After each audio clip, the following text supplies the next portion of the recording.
주님이 우리보다 우리를 더 잘 알고 계신다는 사실이 여러분 그게 우리에게 큰 은혜로 다가올 줄 믿습니다. 정말 나보다 나를 더 잘 아시는 주님 앞에 우리가 우리 인생을 이렇게 의탁드렸을 때 우리 주님은 늘 선한 곳으로 그리고 아름다운 곳으로 우리를 인도하실 줄 믿습니다. 그 주님을 찬양했으면 좋겠습니다.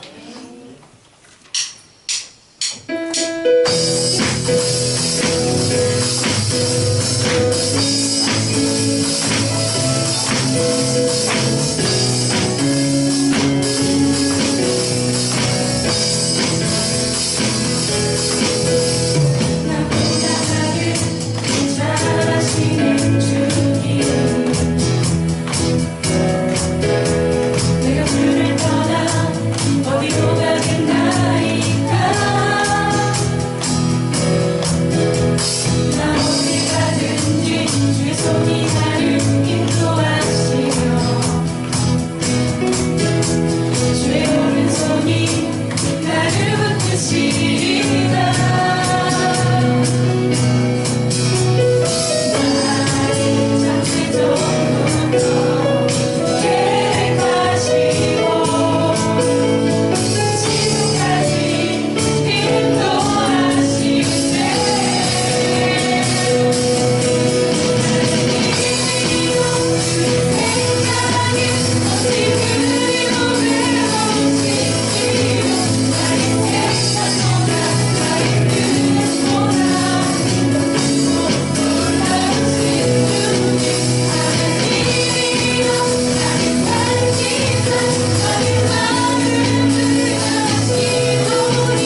성소로 들어갑니다.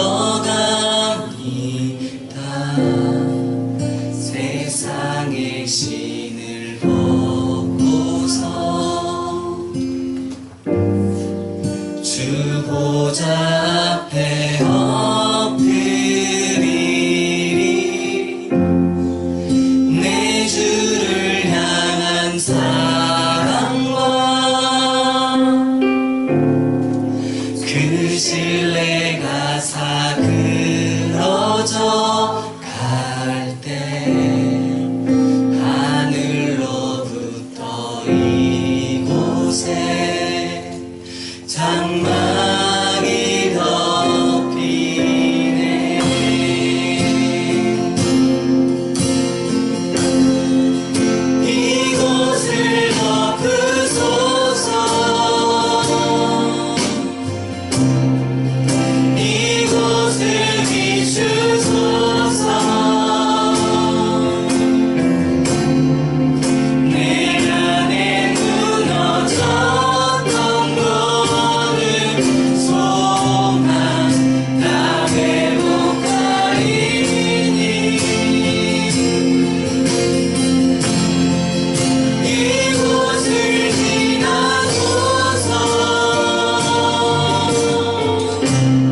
주소서.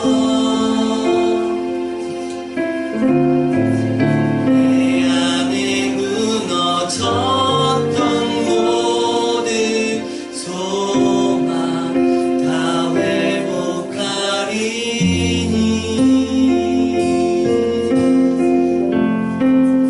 이곳을 지나소서.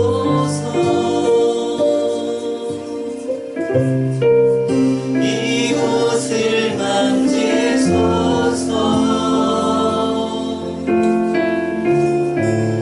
내 안에 죽어가는 모든 예배 다 살아나리라.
주님과 함께하는 이 고요한 시간, 주님의 보좌 앞에 내 마음을 쏟네.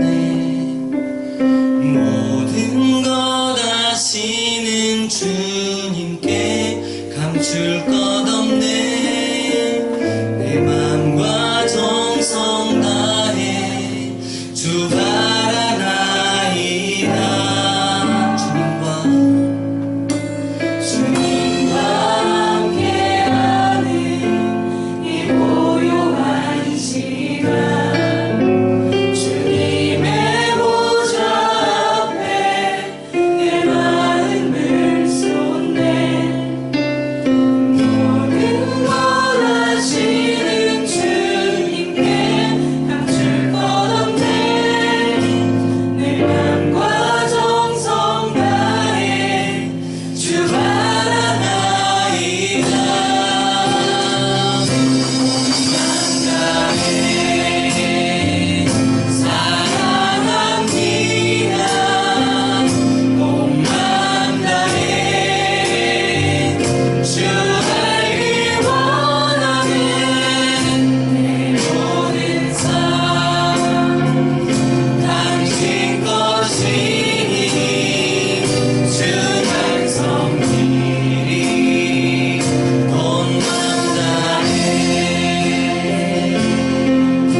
강주도심에서 복음을 선포한 지가 벌써 7년 차에 이릅니다. 지금까지 인도해 주신 것 다 주님이 하셨고 주님께 영광 올려드립니다. 올 한 해 동안 이 총체적인 복음 앞에 주님 정말 일하여 주시고 우리가 우리의 삶을 결단하고 이 강주 도심을 품고 기도하고 다음 세대와 그 믿음의 가정들을 놓고 기도할 때 주님 변화시켜 주시고 주님 홀로 영광 받아 주시기를 소원합니다. 오늘도 살아계신 하나님 말씀 앞에 섭니다. 우리에게 말씀하시는 그 말씀 하나하나에 우리가 성령 하나님 의지하여 감동으로 반응할 수 있는 저희들 되게 하여 주시고 삶을 결단할 수 있는 복된 시간 되게 하여 주시옵소서. 부족한 종에게 은혜를 더하여 주시옵소서. 예수님 이름으로 기도드립니다. 네. 할렐루야. 오늘 살아계신 하나님의 말씀은 고린도후서 13장 5절 말씀입니다. 고린도후서 13장 5절 말씀입니다. 고린도후서 13장 5절 말씀 함께 봉독하시겠습니다. 살아계신 하나님의 말씀, 너희는 믿음 안에 있는가 너희 자신을 시험하고 너희 자신을 확증하라. 예수 그리스도께서 너희 안에 계신 줄을 너희가 스스로 알지 못하느냐. 그렇지 않으면 너희는 버림받은 자니라. 아멘. 네. 오늘 말씀은 너희 자신을 시험하고 너희 자신을 확증하라는 말씀입니다. 예수님을 믿는다라고 하는 그리스도인이 죄사함을 받고 하나님과 화목하게 되었다고 확신할 수 있는 근거는 무엇일까요? 참된 그리스도인이라면 누구나 예수님과 예수님께서 하셨던 일들, 즉 예수님이 하나님 되시는 것들, 성육신, 복음 전파, 십자가에서의 대속의 죽음, 3일 만의 부활, 그리고 40일 후 하나님 오른편으로 승천하심을 믿어 구원받는다고 믿습니다. 그러나 우리는 자기만 확신하는 믿음에 빠지지 않고 마음 중심으로 믿어 구원에 이르렀다는 것을 어떻게 알 수 있을까요? 예수님을 믿는다고 고백하면서도 행위로는 그분을 부인하는 사람들, 자신을 하나님의 양으로 생각했지만 결국에는 주님 앞에 염소로 판명되어 영원한 증거를 받게 될 사람들에 대해 진지한 어조로 경고하는 살아계신 하나님의 말씀을 우리는 성경 이곳 저곳에서 발견할 수 있습니다. 마태복음 7장 21절로 23절 말씀 보면 나더러 주여 주여 하는 자마다 다 천국에 들어갈 것이 아니요 다만 하늘에 계신 내 아버지의 뜻대로 행하는 자라야 들어가리라 그랬어요. 이건 행위 구원을 말하는 게 아니에요. 참 믿음의 증거가 있어야 된다는 것이죠. 그날에 많은 사람이 나더러 이르되 주여 주여 우리가 주의 이름으로 선지자 노릇하며 주의 이름으로 귀신을 쫓아내며 주의 이름으로 많은 권능을 행하지 아니하였나이까 하리니. 여러분, 우리가 어떤 지혜를 갖고 무엇을 했느냐가 중요한 게 아니라 복음을 가지고 어떻게 살아내었느냐가 중요하다는 것이죠. 그때 예수님께서 내가 그들에게 밝히 말하되 내가 너희를 도무지 알지 못하니 불법을 행하는 자들아 내게서 떠나가라 하리라. 또 디도서 1장 16절 말씀, 그들이 하나님을 시인하나 행위로는 부인하니 가증한 자여 복종하지 아니한 자여 모든 선한 일을 버리는 자니라. 우리 가운데 가장 심각한 이단이 있다면 바로 교회 안에 있는 것이죠. 하나님을 시인을 하는데 행위로는 부인하는 삶을 사는 자가 가장 우리 가운데 심각한 이단자가 되는 것이죠.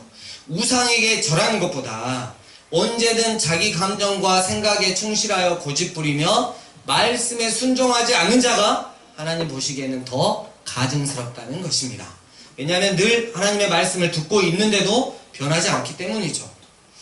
예수님이 청함을 받는 자는 많되 택함을 입은 자는 적으니라고 결론 지으신 혼인잔치의 비유는 아무 준비 없이 참 믿음의 증거 없이 잔치에 참여한 사람은 왕 앞에서 한마디 변명도 못하고 손발을 결박당한 채 바깥 어두운 데로 지옥으로 내쳐질 것이라고 증언합니다.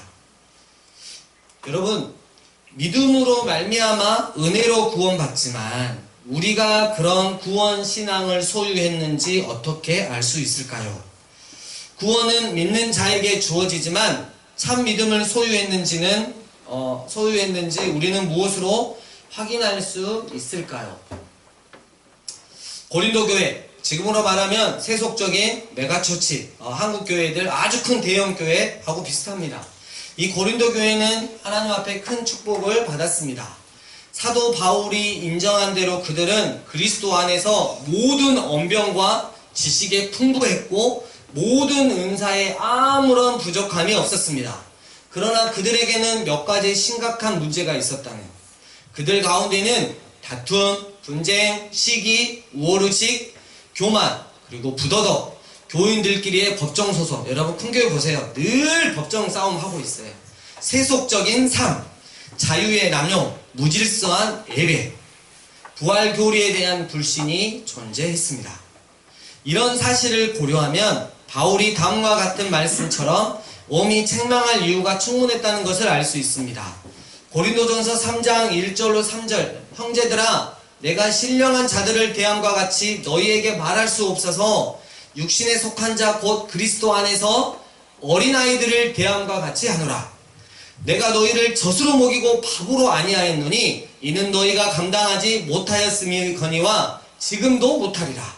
너희는 아직도 교회를 다니면서 아직도 육신에, 세상에, 사단에 속한 자로 다 너희 가운데 시기와 분쟁이 있으니 어찌 육신에 속하여 사람을 따라 행함이 아니리요. 여기서 우리는 바울이 사용한 표현을 잘 살펴보아야 합니다. 바울은 고린도 교인들을 향해서 이제는 부드럽게 달래지 않고 되도록 아주 가장 강력한 표현을 사용해서 책망하였습니다. 바울은 좋게 말하면 그들이 아직 단단한 음식, 그러니까 성숙한 가르침, 돌직구 말씀이죠. 이것을 받아 소화할 수 없는 어린아이 같은 그리스도인에 지나지 않는다고 지적했습니다. 그리고 나쁘게 말하면 고린도 교회 안에 그들은 거듭나지 못한 육적인 사람, 곧 하나님의 성령을 받지 못한 채 이방인과 세상 사람들과 다름없이 살아가는 사람일 뿐이라고 강하게 나무란 것입니다. 바울은 고린도 교인들의 경건하지 못한 행위에 대해서 그러니까 두 가지 가능성을 제시했어요. 하나는 고린도 교인들이 한동안 죄에 치우쳤다가 말씀으로 책망과 교훈을 통해 다시 참된 경건과 어떤 하나님의 거룩함을 주출 수 있는 아직은 미성숙한 그리스도인일 가능성입니다. 또 다른 하나는 그들 가운데 아직 회심하지 않는 예수님을 진정 믿지 않는 사람들이 섞여 있을 가능성입니다. 그들이 사람을 따라 행한 이유는 지금까지도 자신의 탐욕과 정욕을 쫓고 자신의 욕망을 만족시키는 삶에 최고의 가치를 두었기 때문입니다. 사실 저도 믿음의 고백과 삶의 태도가 서로 일치하지 않는 상황들, 그런 성도님들을 목격했을 때 문제를 처리해 나가는 방식을 이 두 가지 가능성에 둡니다. 첫 번째 가능성은 믿음을 고백한 자들이 아직 성숙하지 못한 채 제멋대로 살아가고 있지만 하나님의 인도하심과 성령의 도우심과 살아계신 하나님의 말씀, 교훈, 책망, 바르게 함, 의롭게 교육하는 이것들을 통해 차츰 옳게 회복될 수 있다는 것입니다. 두 번째 가능성은 소위 믿음을 고백한 자들이 아직도 회개하지 않은 상태일 수 있다는 것입니다. 예수님을 머리로는 구원자로 인정하나 내 삶에서 주님으로는 절대 인정하지 않는, 주님으로는 모시지 않는, 이 경우는 경건의 모양은 있지만 그 능력은 없고 입으로는 예수님을 믿는다고 고백하지만 삶으로는 예수님을 부인합니다. 바른 길을 가고 있는 주의 종이 살아계신 하나님의 말씀을 가지고 책망할 때 첫 번째 가능성에 있는 사람은 회개하고 믿어 그의 삶을 변화시켜 구원에 이룹니다. 그러나 두 번째 가능성에 있는 사람은 살아계신 하나님의 말씀을 계속 그 경고를 무시하고 계속해서 죄를 짓거나 잠시 행위를 바르게 했다가 잠언서 26장 11절 개가 그 토한 것을 도로 먹는 것 같이 베드로후서 2장 22절 돼지가 씻었다가 더러운 구덩이에 도로 눕는 것 같이 또다시 어리석은 행위를 되풀이합니다. 이런 식으로 저는 회개의 진정성 여부를 판별합니다. 또 하나는 그 사람이 아직 미성숙하지만 주님이 계속 기도시키세요. 정말 희한한 거 계속 기도시키세요. 그리고 그 사람이 거기지만 변해가는 게 보여요. 근데 어떤 사람은 기도를 그렇게 하려고 해도 잘 안 돼요.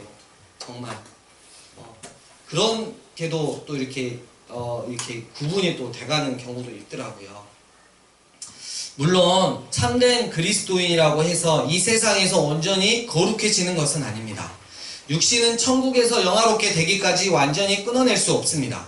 가장 경건한 삶을 살고 있다고 해도 여전히 죄와의 싸움이 계속됩니다. 그리고 그 과정에서 도덕적 실패를 경험하여 다시 회개와 고백을 통해 믿음을 회복해야 할 필요성이 항상 존재합니다. 그러나 믿음이 연약하더라도 진지한 태도로 죄와 맞서 싸우며 조금씩 거룩해져가는 참된 그리스도인과 예수님을 믿는다고 하면서 속된 삶을 일삼는 거짓 그리스도인은 확연한 차이가 있다는 것이죠. 교회 생활을 털어내기식으로 오죠.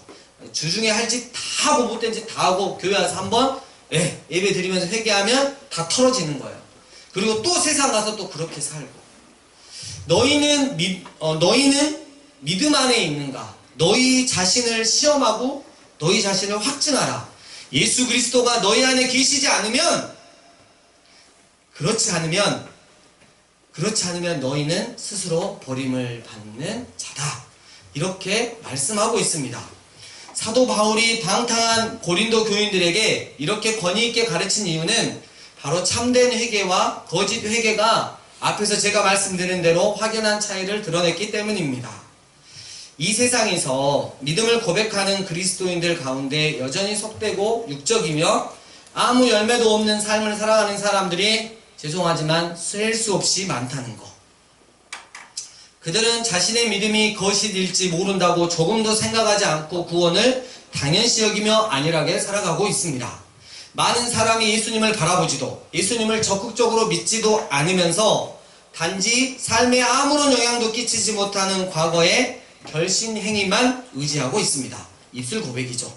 설상가상으로 구원의 본질과 능력을 전혀 모르는 듯한 주의 종들이 목사들이 그릇된 확신을 심어주어 그들의 위험한 상태를 더욱 부추기고 있습니다. 그런 목사들은 에레미야 당시의 거짓 선지자들을 꼭 닮았습니다. 에레미야 6장 14절 그들이 내 백성의 상처를 가볍게 여기면서 말하기를 평강하다 평강하다 하나 평강이 없도다. 여러분 교회 안에서 유다서 1장 12절 물 없는 구름 죽어 뿌리까지 뽑힌 열매 없는 가을나무와 같은 사람이 얼마나 많습니까? 그들은 주님의 날이 빛의 날이 될 거라고 생각하고 그날을 고대하지만 그날은 그들에게 어둠의 날이 될 것이고 아모스 5장 18절로 20절 사자를 피하다가 곰을 만나거나 손을 벽에 대었다가 뱀에 물리는 운명에 처하게 될 것입니다. 그들은 자신들이 따뜻한 환영을 받으며 구주이신 예수 그리스도의 영원한 나라에 천국에 당당하게 들어갈 것이라고 철석같이 믿고 있습니다. 그러나 그들은 예수님께서 내가 너희를 도무지 알지 못하리니 이 불법을 행하였던 너희들아 내게서 떠나가라는 말씀을 듣게 될 것입니다. 성경은 우리가 믿음 안에 있는지 우리 자신을 살피고 시험하여 참된 그리스도인인지 확증하라고 명령합니다. 그러나 이 명령은 한 가지 중요한 문제를 제기합니다. 우리가 지닌 믿음의 진정성을 옳게 평가할 수 있는 권위적인 기준은 무엇인가? 우리의 삶을 시험할 수 있는 확실한 잣대는 무엇인가? 누가 우리를 판단할 수 있고 우리 상태를 이해하도록 도울 수 있는가? 이것들에 대한 정확하고 유일한 해결 방법은 바로 살아계신 하나님의 말씀, 성경입니다. 이제 그 살아계신 하나님의 말씀을 근거로 우리가 간단히 몇 가지 점검해 봅시다. 첫 번째, 나는 과연 하나님의 빛 가운데 행하는가? 다 같이 요한일서 1장으로 넘어갑니다. 요한일서 1장 5절부터 7절까지 말씀입니다. 요한일서 1장 5절부터 7절까지 말씀 함께 읽겠습니다. 시작. 우리가 그에게서 듣고 너희에게 전하는 소식은 이것이니 곧 하나님은 빛이시라. 그에게는 어둠이 조금도 없으시다는 것이니라. 만일 우리가 하나님과 사귐이 있다고 어둠에 행하면 거짓말을 하고 진리를 행하지 아니하는구나. 그가 빛 가운데 계신 것 같이 우리도 빛 가운데 행하면 우리가 서로 사귐이 있고 그 아들 예수의 피가 우리를 모든 죄에서 깨끗하게 하실 것이요. 아멘. 하나님은 5절에 보니까 빛이시니라 이랬어요. 근데 그 하나님과 우리가 사귐이 있다라고 이야기했어요. 그리고 빛 가운데 행하면 정말 사귐이 있다라고 말씀하고 있어요. 이 사귐은 6절에 나온 사귐은 코이노니아, 예수님을 믿는 믿음을 고백하고 자신을 예수님의 자녀로 선언하는 것. 그렇다면 이 사귐이라 하는 것은 예수님을 믿는 믿음을 고백하고 예수님의 자녀답게 살아가는 거예요. 그렇다면 나는 누구의 말을 들어야 할 것인가? 나는 어디에다가 가치관을 두어야 할 것인가가 너무나 자명해진다는 것이죠. 내가 예수님의 자녀인데 내가 세상에 사단의 말을 듣고 세상의 말을 듣고 살아간다. 이게 문제가 된다는 것이죠. 그리고 7절에 보면 행하다. 이거는 현재 시제로 기록되어 있어요. 돌아다니다 라는 뜻이에요. 생활태도가 하나님의 뜻을 나타낸 살아계신 하나님의 말씀과 일치하는 거야. 내가 고백한 신앙을 나의 삶과 정확하게 일치시키는, 예수 그리스도와 정확하게 일치시키는 삶을 살아가는 것이죠. 여러분, 어둠과 빛이 공존할 수 있습니까? 빛이, 그것도 완전하신 빛이 비추어버리면 어둠은 없어지는 거예요. 이곳에 저 뒤에 이렇게 불 다 켜면 어둠이 조금도 존재하지 않아요. 근데 내가 어둠에서 죄악 가운데 있다는 거, 계속해서 그 어둠을 즐기기를 원한다는 건 예수님과 공존하지 않는다는 증거가 되는 것이죠. 두 번째로 체크해야 될 것, 나는 과연 죄를 고백하는가, 이거예요. 요한일서 1장 8절에서 10절 함께 읽겠습니다. 8절에서 10절 시작. 만일 우리가 죄가 없다고 말하면 스스로 속이고 또 진리가 우리 속에 있지 아니할 것이요. 만일 우리가 우리 죄를 자백하면 그는 미쁘시고 의로우사 우리 죄를 사하시며 우리를 모든 불의에서 깨끗하게 하실 것이요. 만일 우리가 범죄하지 아니하였다면 하나님을 거짓말하는 이로 만드는 것이니 또한 그의 말씀이 우리 속에 있지 아니하리라. 참된 그리스도의 표징은, 여러분 착각하시면 안 돼요. 죄 없는 삶이 아니라 죄를 더욱 적대시하고 미워하는 태도에 있는 것입니다. 하나님은 자기 진단의 처음 단계에서 죄로 인해 종종 슬퍼하는 삶이 오히려 참이라는 증거가 될 수 있다는 점을 분명하게 일깨워줍니다. 죄를 짓고도 아무렇지도 않는다. 이건 정말 문제가 있는 거죠. 근데 죄를 지었어요. 마음이 너무 괴로운 거야. 하나님 앞에 죄송한 거야. 하나님 생각하고 주님 살아가는 것보다 세상의 어떤 것에다 더 집중하고 머리를 박고 그렇게 살아가는 거야. 우리가 하나님을 알 수 있게 된 것은 우리에게 죄가 없기 때문이 아닙니다. 죄에 대한 우리의 태도가 이전과 완전히 달라졌기 때문이죠. 참된 그리스도인은 전에 즐거워하던 죄에 더 이상 흥미를 느끼지 못하고 죄 짓는 것을 혐오하고 역겹게 생각합니다. 예전에 크고 좋게 즐겼던 것들이 이제는 그것만 생각하면 이렇게 구토 증상이 나오고 이렇게 막 어지러운 증상이 나타나는 게 정상이라는 거죠. 죄를 애통해하고 죄를 고백합니다. 세 번째, 나는 과연 하나님의 계명을 지키는가? 요한일서 2장 3절에서 5절까지 말씀입니다. 시작. 우리가 그의 계명을 지키면 이로써 우리가 그를 아는 줄로 알 것이요 그를 안더라고 그의 계명을 지키지 아니하는 자는 거짓말하는 자요 진리가 그 속에 있지 아니하되 누구든지 그의 말씀을 지키는 자는 하나님의 사랑이 참으로 그 속에서 온전하게 되었나니 이로써 우리가 그 안에 있는 줄을 아노라. 아멘. 구원의 증거는 살아계신 하나님의 말씀과 새로운 관계를 맺는 것입니다. 다시 말하자면 시간이 흐를수록 말씀에 더욱 순종하며 이 말씀을 어겼을 때는 잘못을 진정으로 뉘우치는 태도를 보인다는 것입니다. 회개 이전에는 살아계신 하나님의 말씀을 알려고 노력하지도 않았고 부지런히 그것을 실천하지도 않았습니다. 불순종을 일삼으며 살아도 양심의 가책을 느껴 회개하는 법이 없습니다. 그러나 총체적인 복음을 듣고 하나님의 성령을 통해 새로운 생명을 얻은 뒤에는 하나님은 물론 그분의 말씀과도 새로운 관계에 맺기에 이릅니다. 이를 위해 목요 다비드 월십이 존재하는 것입니다. 하나님의 지혜와 말씀의 아름다움을 차츰 깊이 인식하여 하나님이 말씀하신 것을 깨닫고 실천하고 그렇게 살고 싶은 욕구를 느낍니다. 전에는 살아계신 하나님의 말씀을 완전히 무시하며 살았지만 이제는 그 가치를 높이 찬양합니다.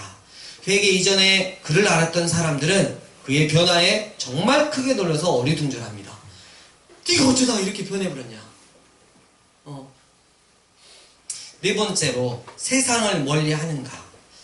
그리스도인인 우리는 나와 세상은 어떤 관계인가 라고 반드시 내 자신에게 질문을 던져 보아야 합니다. 이런 일을 사소하게 여겨서는 안 됩니다. 이것은 정말 매우 중요합니다. 세상과 우리의 관계는 구원의 진리를 판단하는 시금석이기 때문입니다. 이 시금석은 친구들 금의 품질이 진짜 금인지 가짜 금인지 판단하기 위해 사용되는 광석이에요. 사도 요한은 세상에 대한 사랑과 하나님에 대한 사랑이 정면으로 충돌한다고 말해요. 요한일서 2장 15절 누구든지 세상을 사랑하면 누구든지 세상에 있는 문화나 세상에 있는 그 어떤 것들을 사랑하면 아버지의 사랑이 그 안에 있지 아니하니. 야고보는 훨씬 더 단호합니다. 야고보서 4장 4절 누구든지 세상과 벗이 되고자 하는 자는 스스로 하나님과 원수가 되는 것이라. 우리가 깊은 밤 홀로 아무도 없는 곳에서 혹은 시간 남을 때 세상이 주는 그 어떤 것에 몰두하고 있다면 여러분 그것은 곧 스스로 나는 하나님과 원수 사이야 라고 선포하는 것과 같다는 것이죠. 성경은 하나님과 세상을 동시에 사랑하는 것이 완전 불가능하다고 가르칩니다. 이들은 도저히 공존할 수 없는 정반대 대립관계에 놓여있기 때문입니다. 세상의 모든 것, 곧 육신의 정욕과 안목의 정욕과 이생의 자랑은 하나님과 전혀 무관합니다. 하나님에게서 비롯하지도 않았고 하나님의 뜻과도 거리가 멉니다. 물론 그리스도인은 세상에 얽매이지 않고 유혹을 전혀 느끼지도 않는다는 말이 아니에요. 그리스도인은 다각적인 측면에서 세상으로 인해 정말 크게 유혹을 받고 흔들릴 수 있어요. 그러나 그리스도인은 세상을 미워하고 세상에 맞서 유혹에 못 이겨서 그냥 지는 게 아니라 싸울 뿐만 아니라 혹시라도 그때 실패하고 세상에 굴복했을 때는 마음 깊이 슬퍼하고 은혜의 보좌 앞으로 나아가서 회개한다는 거죠. 예수님을 믿는다고 고백하면서 하나님의 뜻에 어긋나는 것들에서 아름다움과 즐거움을 찾는다면 자신의 고백이 참인지 거짓인지 심각하게 고민해 보아야 할 것입니다. 그러나 예수님을 믿는다고 고백하며 갈수록 세상을 미워하고 대적하며 세상과의 싸움에서 점차 승리를 거둔다면 얼마나 자주 실패하느냐에 상관없이 구원을 확신할 만한 근거를 확보할 수 있다는 것입니다. 여러분은 세상과 어떤 관계를 맺고 있습니까? 존 버년의 철로 역정에 등장하는 주인공 크리스천처럼 멸망의 도시에서 도망치고 있습니까? 그 모든 올무에서 벗어나겠다는 결심이 확고하게 서 있습니까? 아니면 그 어리석음의 도시에 거처를 두고 허영의 시장을 기쁨으로 삼고 살아가고 있습니까? 말씀을 정리합니다. 우리의 믿음이 진짜인지 참인지 우리의 자신을 시험해 보았지만 그런 증거가 현실로 나타나지 않는다면 우린 우리의 상태를 정말 심각하게 점검해 보아야 할 것입니다. 삶의 태도가 사도 요한이 요한 1서에서 설명한 참된 그리스도인의 표징과 모순된다면 우리는 두 가지 가능성 가운데 하나를 진지하게 고려해야 합니다.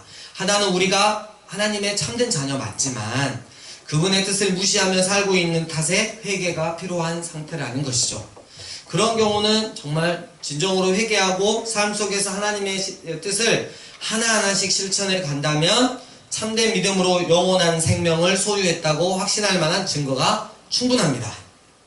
다른 하나는 우리가 주님을 진정으로 아직까지 알지 못했고 우리의 믿음과 회개가 처음부터 거짓이었을 가능성입니다. 이런 경우는 여러분 주님을 바라보고 주님의 은혜를 구해야 하는 것입니다. 그리고 진정으로 회개할 마음이 있다면 담대히 은혜를 구하며 나아가야 할 것입니다. 주님께서는 슬퍼하고 애통해하는 마음을 외면하지 않으실 것입니다. 자기에게 나오는 자를 결코 내쫓지 않으실 것입니다. 누구든지 주의 이름을 부르는 자는 구원을 얻고 누구든지 주님을 믿는 자는 부끄러움을 당하지 않을 것입니다. 사랑하는 모교 다비드 예배자 여러분, 나는 과연 참된 구원의 확신을 가지고 살아가고 있습니까? 아니면 귀신 같은 믿음을 가지고 자기 자신만 확신하는 거짓 확신 가운데 살아가고 있습니까? 교회를 오래 다녔다고 해서, 내가 어렸을 때부터 엄마 아빠를 따라서 교회를 다녔다고 해서 여러분에게 절대로 구원이 임한 것이 아닙니다. 2019년 모교 다비드 월십이 시작되었습니다. 이 모교 다비드 월십을 통해 총체적인 복음 앞에 우린 매 시간 세워질 것입니다. 성령님께서 우리 삶의 모든 영역들을 살아계신 하나님의 말씀을 통해 많이 들여다보게 하실 겁니다. 그때마다 정말 우리가 거부하지 말고 도망치지 말고 솔직하게 정직하게 반응하십시다. 그리고 내 삶의 죄된 부분을 여러분 반드시 제거하는 수술을 받기를 바라십니다. 두렵고 떨리고 이것만큼은 절대 안 되겠다고 하는 것까지도 단 1%라도 남겨놓지 말고 주님의 십자가 앞으로 몽땅 다 가져간다면 주님이 대신 그 죄값을 치르실 것이고 주님이 일하실 것이고 우리를 죄된 우리를 십자가에 못 박이고 다시 예수 생명으로 살아나게 하실 것입니다. 우리가 이 시간 함께 기도할 때 이걸 놓고 기도했으면 좋겠어요. 참 믿음이 정말 나한테 있는지 오늘 말씀을 통해서 좀 점검해 보았으면 좋겠어요. 나는 빛 가운데 거하는지, 죄에 대한 태도가 나는 어떤지, 말씀에 순종하고 있는지, 정말 세상을 멀리하고 있는지, 그걸 생각해 봤어요. 제가 이렇게 딱 믿음의 길을 운전을 해가지고 쭉 가는데요, 저기 앞에서 그 음주단속 하듯이 사단이가 딱 길을 막는 거예요. 이렇게 막고 부르라고, 이거 부르라고, 사단이가 내려가서 부르라고 하고 불었는데 사단이가 혈중 죄악 농도가 초과되었습니다. 이리 오세요 하고 끌고 가버린다면 여러분 어떠시겠습니까? 여러분의 혈중 죄악 농도는 어느 정도십니까? 불었는데 아무것도 안 나오는 거예요. 당신 예수님 자리 맞네요. 지나가십시오. 저는 당신을 어떻게 할 수가 없습니다. 그런 사람 돼야죠. 사단이 가로막고 체크해가지고, 야, 너는 예수님 자식이 아니고 내 자식이야, 이리 와. 끌고 가면 되겠어요? 무슨 소리예요? 제가 교회를 얼마나 오래 다니는데요. 엄마 아빠 따라서 얼마나 지금 충실하게 다니고 있는, 필요 없어. 너 내 자식 맞아, 사단 자식. 여러분, 이 시간 우리가 솔직하게 이렇게 점검해보고 하나님의 은혜를 구하는 시간을 좀 가졌으면 좋겠고요. 또 2019년 모교 다비드 워십을 통해 주님 정말 깊이 알길 원하고 만큼 제가 변하길 원합니다 라고 기도하셨으면 좋겠습니다. 함께 기도하시겠습니다.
이 시간 한 번 더 기도하실 때 다음 세대와 그 가정들 위해서 기도했으면 좋겠습니다.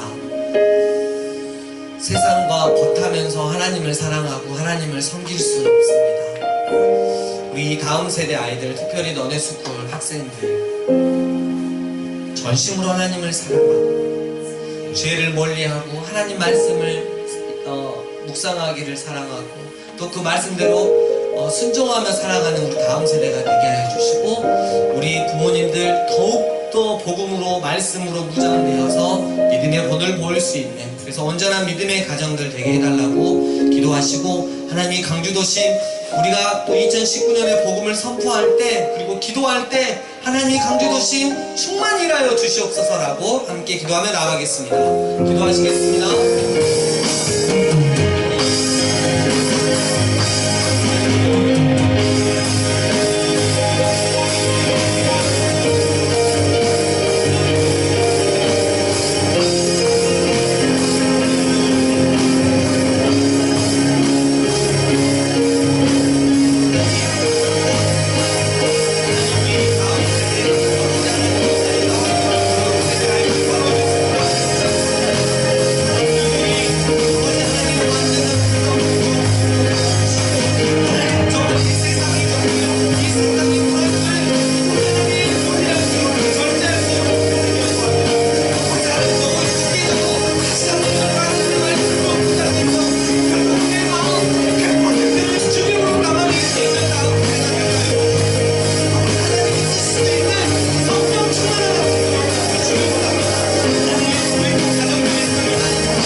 사랑의 하나님 아버지, 우리 안에 정말 참된 믿음이 있는지 이 시간 말씀을 가지고 확증하는 시간을 가졌습니다. 여전히 주님의 한없는 은혜가 필요합니다. 2019년 목요 다비드 예배를 통해 하나님 말씀하실 때 우리가 결단하며 삶을 변화시켜 주님과 함께 기쁜 마음으로 사랑의 동행을 할 수 있는 믿음의 사람들로 변화시켜 주시길 소원합니다. 그러한 다음 세대가 되길 원하고 또 그러한 믿음의 가정들 되길 원하고 그러한 우리 강주도심 되길 원합니다. 주님만 기대합니다. 주님 사랑합니다. 다시 오실 예수님 이름으로 기도드립니다. 아멘. 할렐루야. 다 같이 일어나셔서 힘차게 찬양하시겠습니다.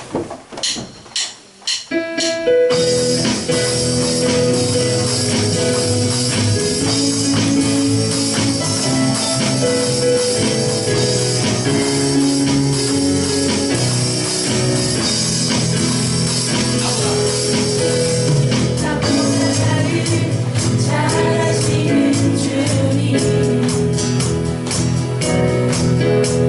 내가 늘 떠나 어디로 가겠나이까.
주실 만큼 우리를 사랑하십니다. 날마다 주님 앞으로 변화되어 갑시다.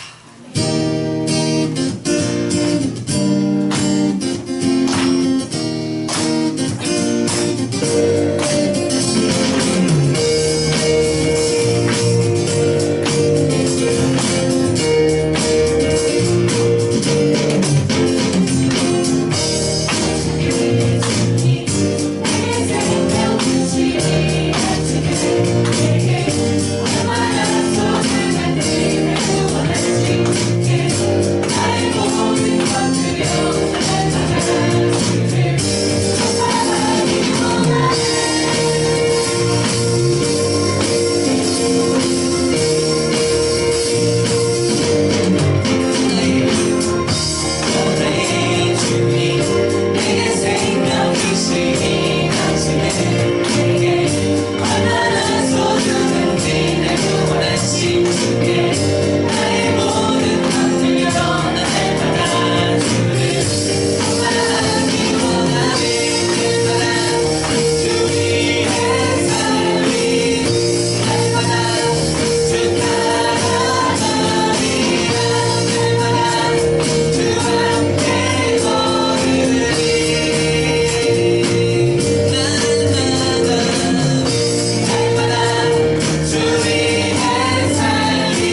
기도하시겠습니다.